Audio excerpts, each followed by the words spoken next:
So one of the most important things about staying fit over 50 is strength training.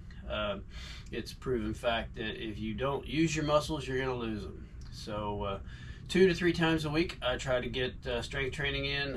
Today I'm going to focus on chest and back and kind of walk you through some of the workout that I do and go from there. I always try to start my workouts with a warm-up of some kind. I usually use jumping jacks when I can. Then I moved into a set of dumbbell bench press. I do about 3 sets of 12. And then take a 15-second rest and do a superset into bent over rows. Then I switch, take about a 2-minute break, and then I switch over to incline dumbbell bench press. And then again 15-second and a superset into a head supported front row. Works more of your upper back.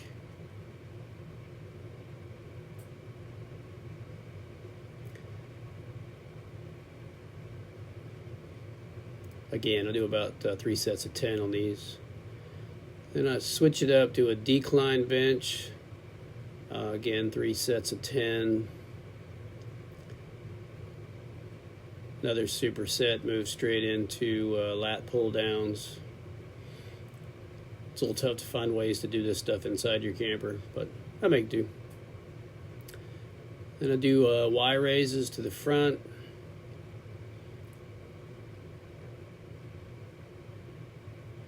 And then again, superset that into dumbbell flies.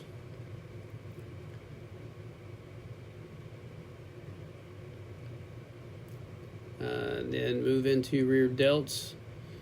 And this one is a solo set, so 3 sets of 10 on this. And then from there, I get ready and go out on the nice little 5-mile run. Mid-run tempo check-in. Feeling pretty good. A little bit out. Almost 10 minutes left on my tempo. Trying to stay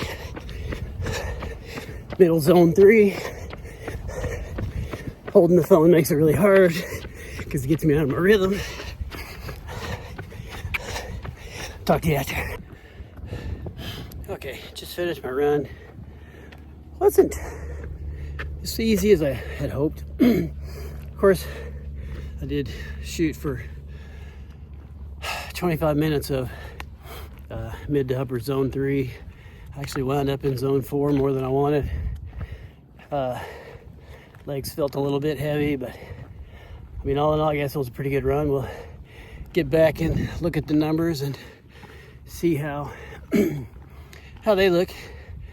I love metrics, but it's a beautiful day out.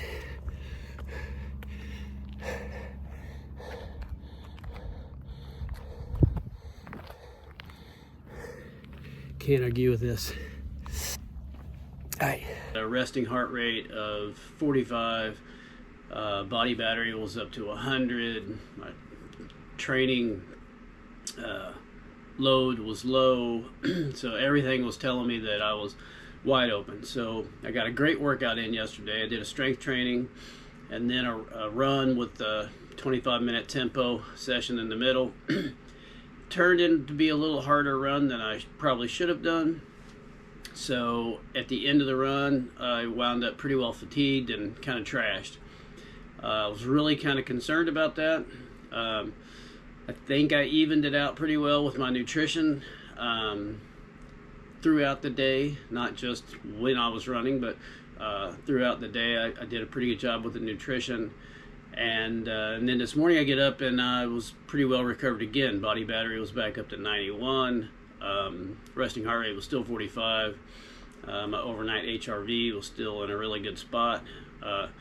So basically my metrics are telling me to go train again. So I'm going to go probably between 40-45 miles or so today on a bike. Probably keep it mostly zone 2, but I'll probably ride up into zone 3 a little bit. I got some climbs and stuff planned.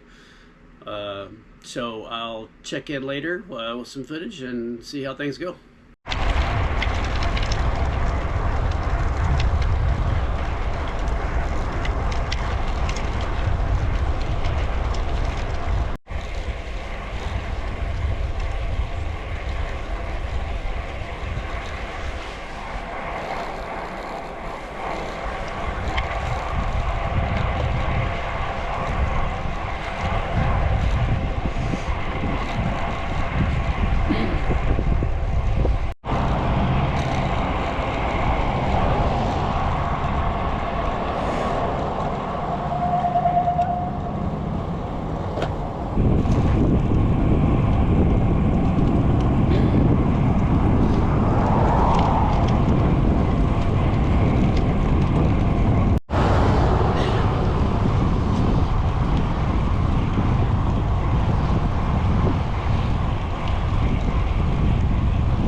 Let's talk about today's ride.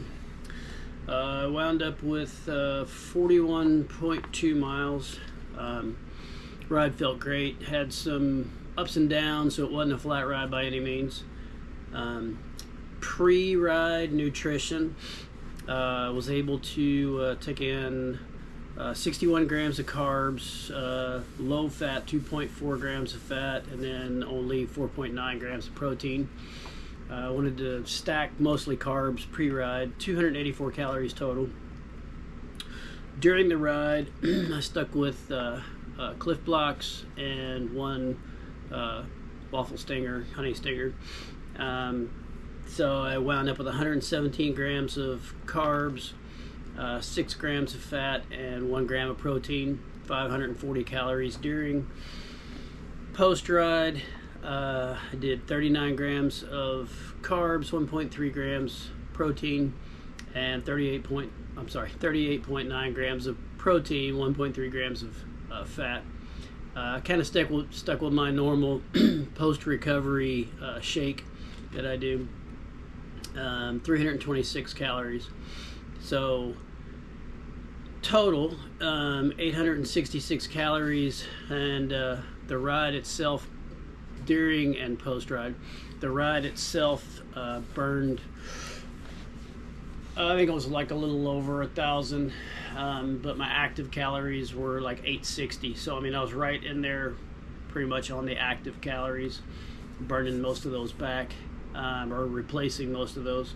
The reason for that is we want to make sure that we're replacing most of those, getting plenty of carbs back in to replace the energy that I lost, because I hope to be able to also get another, pretty decent workout in tomorrow.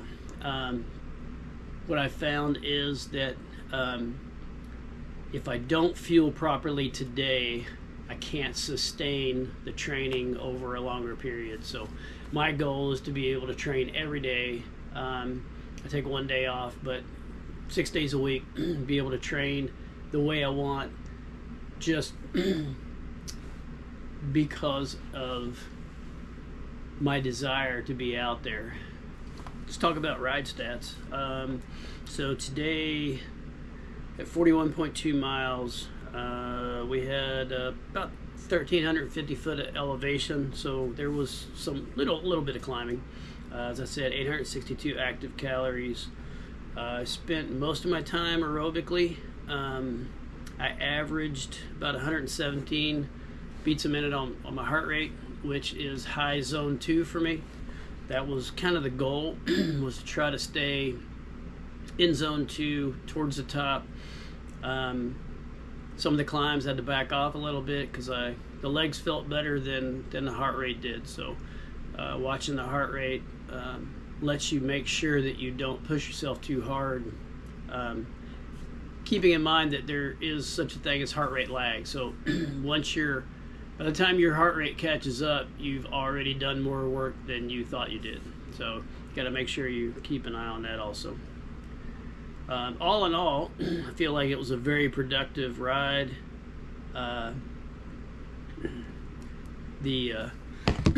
overall benefit, mostly aerobic. And the idea here is trying to gain that aerobic ability to be able to train longer, further, faster maybe, but I'm not super concerned about fast at this point in my life. I love to be out on the road. I like to ride and run and do all the things. So I want to be as fit as I can to go do those things, and training smart is the way to get there.